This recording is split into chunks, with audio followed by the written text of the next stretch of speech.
At may dumating pa ngang parcel. Ito na yata yung cellphone na in-order namin.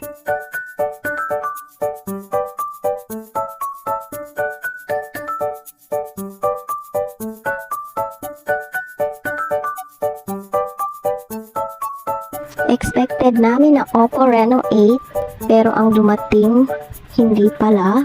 Pero okay naman ang specs niya. Kaso ibang unit ang pinadala ni seller. Gagamitin na lang din ito for any purposes that it may serve. Huh?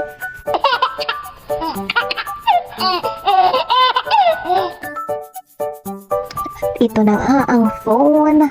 May kasamang charger at earphones.